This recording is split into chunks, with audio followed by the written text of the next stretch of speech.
তুমি বন্ধু বেনামাজি আমি জানো কি, জীবন যৌবন শেষ করিলা নামাজ পড়নি। কথা বলুন ঠিক কিনা? তুমি বন্ধু বেনামাজি আমি জানো কি, জীবন যৌবন শেষ করিলা নামাজ পড়নি।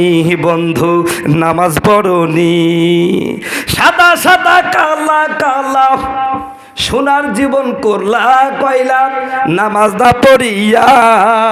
তুমি বন্ধু বেনামাজি আমি জানো কি, জীবন যৌবন শেষ করিলা নামাজ পড়নি। ঠিক কিনা? এইরকম কিছু লোক আছে ভাই, নামাজ তো পড়ে না, পণ্ডিতি কথার এক নাম্বার। কথা বলুন ঠিক কিনা? কয় নামাজ না পড়লে কি ইমানও ঠিক আছে, তোর মতন শয়তান কেউ নাই। কথা কছে না, কথা কছে না। আরে ভাই, যার ইমান ঠিক আছে সে কি নামাজ ছাড়তে পারে? কথা কয় না, কথা কয় না। যার ইমান ঠিক আছে সে নামাজ ছাড়তে পারে। আরে তুমি নামাজ পড়ো না, তুমি কিসের ইমান ঠিক আছে? তুমি তো শয়তান। আর একটা গল্প বলি, কষ্ট হবে? এই সেদিন শুনলাম টাটকা গল্প, নড়াইলে ওয়াজ করতে গেছি, এক হুজুর আমার শোনাইলো, হুজুর আপনার একটা কঠিন ওয়াজ শিখা দিই। আমরা দেন কাজে লেগে যাবে। তা আসলে কাজে লেগে গেল। আজকের দিনে এক লোক যাই করতে যায় খালি লস খায়। ও মনে মনে চিন্তা করলো একটা মান্নত করে কাজ হয়ে যাবে। তা মান্নত করলো, সেই রকম মান্নত। ও মান্নত করলো, আল্লাহ তুমি যদি আজকের ব্যবসায় লাভ দাও তাহলে আজ যা লাভ হবে সব আমি শয়তানকে দিয়ে দেবো। হ্যাঁ, কারে দিবে? শয়তানকে। মান্নত মানে শয়তানকে টাকা দিবে। কথা বুঝতে পারছে? তা আল্লাহর কি রহমত, ওই দিন ভালোই লাভ হয়েছে, 1000 টাকা লাভ হয়ে গেছে। কত? এরপর থেকে যাই করে খালি লাভই হয়। তো চিন্তা করলো, আল্লাহ আমার আশা তখন পূরণ করলো, টাকাতে 1000 শয়তানকে দিতেই হবে। এখন ও শয়তান খুঁজে বেড়াচ্ছে, শয়তান কোথাও শয়তান পাচ্ছে না। আর ও কি শয়তান চিনে নাকি? কথা কয় না। তো একদিন চার দোকানে বসে এক নামাজি লোকের পাশায় বলছে, শালার কি কাজ হইল গো, আমি একটা মান্নত মানলাম কিন্তু মান্নত তো পুরা করতে পারছি না, আল্লাহ তো আমার আশা পূরণ করে দিয়েছে। ভাই কি মাইন্ড করছেন নাকি? ওয়াজ ভালো লাগছে তো? সম্মানিত বন্ধুগণ, আমার ভাইরা, আবার তখন ওই পাশে যে নামাজি লোকটাও ওকে বলছে, ওই লোক জিজ্ঞেস করছে, ভাই কি হয়েছে, কি পুরা তোমার আশা পূরণ হলো বলো তুমি? তখন বলছে, ভাই আমি যাই করতাম খালি লস হতো। তে হঠাৎ একটা মান্নত করেছি যে আল্লাহ তুমি যদি আজকের দিনের ওই ব্যবসায়ী বরকত দাও, লাভ দাও, তাহলে এই টাকাটা আমি শয়তানকে দেবো। তা আল্লাহ এখন থেকে প্রতিদিনই আমার লাভ দেয়। জোরে বলেন সুবহানাল্লাহ। যা করি তাতেই লাভ হয়, কিন্তু শয়তানকে যে আমি 1000 টাকা দিব মান্নত করেছি, ওটি তো পূরণ করতে পারছি না, শয়তান তো খুঁজে পাইনি। তো ওই নামাজি লোকটা আবার একটু খুব চালাক ছিল, বুঝছেন? ও বলছে, বেটা শয়তান কোথায় খুঁজছে? কয় সব জায়গায় তো খুঁজলাম, কোথাও পাইলাম না। কয় শয়তান যে চিনে তার কাছে যাইতে হবে। তো তখন বলছে, কোথায় যাবো? কয় আমার ইমাম সাহেবের কাছে যা। তো হুজুরের কাছে চলে আসছে, বলছে, হুজুর আমি একটা মানত করেছি যে 1000 টাকা শয়তানকে দেবো, শয়তান তো খুঁজে পাইনি। তখন হুজুর বলছে, ওই যে আমার দোকানের পাশে যে চার দোকান আছে, চার দোকানে দেখবা আজান হওয়ার পরে মসজিদে না আইসি ওই মসজিদ ওই চার দোকানে বসে কারা গেজাচ্ছে। কথা কয় না? দেখা যাচ্ছে মসজিদের পাশে চার দোকান, তারপরও নামাজ না মসজিদে না থাকি ওই চার দোকানে টিভি শরীফ দেখতেছে। ও মালকে দিয়ে দেবা, ওগুলি শয়তান। কথা কয় না, কথা কয়। তাই সম্মানিত ভাইরা, আবার এইবার ওই লোক আজান যেই পড়ছে, ও টুক করে দাঁড়িয়ে আছে ওই চার দোকানের সামনে। তো সবাই নামাজ পড়তে গেলে ওই এলাকাতে মাতব্বার, ও মাল ওখানে বসে টিভি দেখতেছে। কথা বুঝতে পারছে? ও দেখছে, দেখুন ইমাম সাহেব আল্লাহু আকবার বলছে, তখনও আসলো না। এইবার যে সালাম ফিরে দিয়েছে তখন তো শিওর হয়ে গেছে, এ মাল তো নামাজে যায়নি, এইটি শয়তান হবে। মাতব্বারকে যাই বলছে, মাতব্বার সাহেব নেন 1000 টাকা। মাতব্বার তো বেদাই খুশি, কিরে 1000 টাকা মারে দিচ্ছিস মানে? কয় আমি আপনার জন্যই রেখে দিছি। আরও খুশি, কয় কে? কয় আমি একটা মান্নত করেছিলাম যে আল্লাহ তুমি যদি আমার অমুক আশাটা পূরণ করো তাহলে আমি 1000 টাকা শয়তানকে দেবো। তো হুজুর কইছে যারা আজান হয়েছে, আজান শোনার পরে মসজিদে যায়নি, এটাই শয়তান, টাকা ওরে দিতে কইছে, তাই তুমি শয়তান। কথা কয় না, রাগ হচ্ছে। ওয়াজ তো কেবল শুরু হচ্ছে। তা আমাদের সমাজে যারা বলে হুজুর নামাজ না পড়লে কি ইমান আছে, টাটকা শয়তান ওটি। কথা কয় না।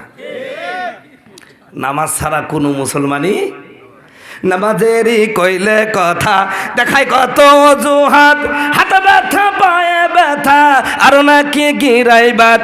রুকু সাজদা করতে গেলে, রুকু সাজদা যায় লাগে টান, ওরা কিসের মুসলমান, ওরা ভণ্ড মুসলমান। কথা বলুন ঠিক কিনা? সম্মানিত বন্ধুগণ, আমার ভাইরা আমার, তো বলতেছিলাম ওই যে কথা মনে আছে তো, তা আল্লাহর রসুল বলছেন কোনো ব্যক্তি যদি এশার নামাজ পড়ে কোরআন শোনার জন্য ঘর থেকে বের হয়, তার পদতলে আল্লাহ পাক রহমতের ফেরেশতারা পাখা বিছিয়ে দেন। নিঃসন্দেহে সত্য এই কথা, কোনো সন্দেহ নাই। শুধুমাত্র চোখটা নাই তাই দেখতে পাই না, ঠিক কিনা? ওই চোখটা যদি ইমাম আবু হানিফার মতন হয়, ইমাম আহমদ ইবনে হাম্বলের মতন হয়, ইমাম মালিক রহিমাহুল্লাহর মতন হয়, ইমাম শাফির মতন হয়, আল্লাহর কসম করে বলি এখনো দেখা যাবে। কথা বলুন ঠিক কিনা? একটা ঘটনা কই সম্মানিত ভাইরা আমার। একদিন হযরতে আবু হানিফা, আমাদের ইমাম হানাফি মাযহাবের ইমামে আবু হানিফা রাহিমাহুল্লাহ একদিন ওযু করতেছেন। হঠাৎ করে একজন যুবক এসে হযরতে ইমাম সাহেবের সামনে ওযু করতে শুরু করে দিল। আমার ভাইয়েরা, ইমামে আজম আবু হানিফা রাহিমাহুল্লাহ যুবকের ওযুর পানির দিকে তাকায়া মুস্কি মুস্কি হাসেন। এবার যুবকটা চিন্তা করলো কি ব্যাপার, হুজুর আমার ওযুর পানির দিকে তাকায়া হাসে কেন? বুঝলাম না, আমার ওযুটা কি নবীজির তরিকায় হচ্ছে না। হুজুর দেখি আমি লক্ষ্য করে আমার ওযুর পানির দিকে, ওযুর স্টাইলের দিকে, ওযু করার পদ্ধতির দিকে তাকায়া আপনি মুস্কি মুস্কি হাসতেছেন। কি ব্যাপার হুজুর, আমার ওযুটা কি নবীজির তরিকায় হচ্ছে না? আমি কি ভুল ওযু করলাম নাকি? হযরতে ইমাম আজম আবু হানিফা রাহিমাহুল্লাহ বলছেন, না বাবা, খুব সুন্দর ওযু হচ্ছে, একেবারে আমার নবীর তরিকা অনুযায়ী তুমি ওযু করতেছো। হুজুর তাহলে হাসেন কেন? কয় এমনি। কয় হুজুর তা হবে না, আপনার নিশ্চয় কারণ আছে। জোরে বলেন সুবহানাল্লাহ। কারণ হুজুরের শতক দূর, জোরে হাঁটলে বলবে দাওয়াত পাইছে, কাল আস্তে হাঁটলে বলবে দেখছো ফিরি পাই এমন খাওয়া খাইছে, হুজুর নড়তেই পারছে না। কথা কয় না, কথা কয় না। আছে কি নাই, আছে কি না? আরে কুকুর পর্যন্ত হুজুর দেখতে পাচ্ছে না এখন, বর্তমান যে পরিস্থিতি আলেম ওলামার। কথা কয় না, মানে সব দোষ আমাদের। আমাদের এখন নতুন নাম হয়েছে কি জানেন? আমরা নাকি রাজাকার। এক রাজাকার বলি গেল, আবার রাজাকার হয়ে গেছি। কথা কয় না? রাজাকারের অর্থ কিন্তু খুব সুন্দর, মানে স্বেচ্ছাশ্রম যারা দেয়। জোরে বলেন সুবহানাল্লাহ। সম্মানিত বন্ধুগণ, আমার ভাইরা, আলেমদের কখনো গালি দিবেন না। আলেমরা জাতির শ্রেষ্ঠ সন্তান। কথা বলুন ঠিক কিনা? আপনারা বিশ্বাস না করে দেখেন, এই আপনাদের এলাকায় কত সুফি সাহেব আছে, তাহাজ্জুদে নামাজ পড়ে, সুদের হেডমাস্টার, কিন্তু একজন আলেম সুদের সাথে জড়িত আছে কি? কথা কয় না, কথা কয় না। আপনাদের এলাকার ছোট ছোট পোশাক কেনেন, তাও দাম বেশি। আমরা জুব্বা বানাই মাত্র 1000 টাকা দিই, তাও আমরাই খারাপ। কথা কয় না। তা আলেমদের বিশাল দোষ। সেদিন এক জায়গায় ওয়াজ করতে যাচ্ছিলাম, আমার মোটরসাইকেলের পিছনে এক কুকুর ঘেউ ঘেউ করে তাড়িয়ে চলে গেল। আমি তাড়াতাড়ি করে থামি বলে, ভাই কুকুরটা কার কো? বাড়ির থেকে এক মধ্যবয়সী মহিলা বেরোই বলছে, হুজুর এই কুকুরটা খুব বেয়াদব, হুজুর মানুষ দেখলে তাড়িয়ে চলছে। আমার একটু রাগই হয়ে গেলাম। না চাষি, এই যারা দাড়ি চাষে আর দাড়ি পোশাক করে, ওদের কিছু কয় না? কয় না বাবা, ওদের তো কিছু কয় না। আমি বলছিলাম কবেই তো না। তখন ওই চাষি আমাকে বলছে, বাবা তোমাদের দেখলে এত রাগি যায়, আর ওদের দেখলে কিছু কয় না, যারা দাড়ি চাষে আর দাড়ি মুতে। এই ভালো কথা, দৌলতপুরের বাঙাল মিল দিছে।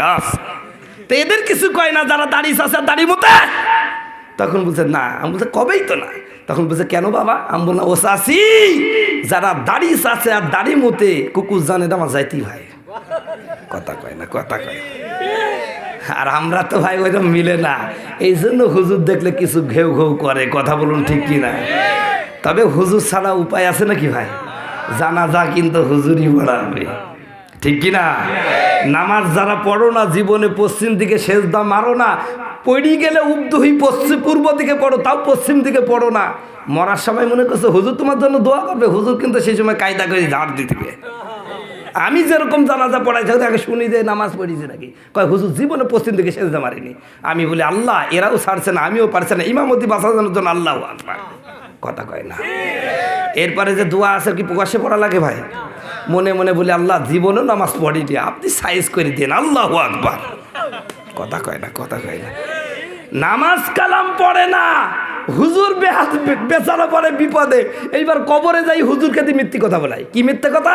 কয় বিসমিল্লাহ আল্লাহ মিল্লাতি রাসূলুল্লাহ। ওগো আর রসুল, এ আপনার মিল্লাতে ছিল। ওরে ভাই ছিল? ও তো চিটার, জীবন নামাজ পড়েনি। তো যে ব্যক্তি রসুলের উম্মত সে কি নামাজ ছাড়তে পারে? কথা বলেন। নামাজ ছাড়া কখনো রসুলুল্লাহর সঠিক উম্মত হওয়া যাবে না। বলতেছিলাম সম্মানিত বন্ধুগণ, আমার ভাইয়েরা।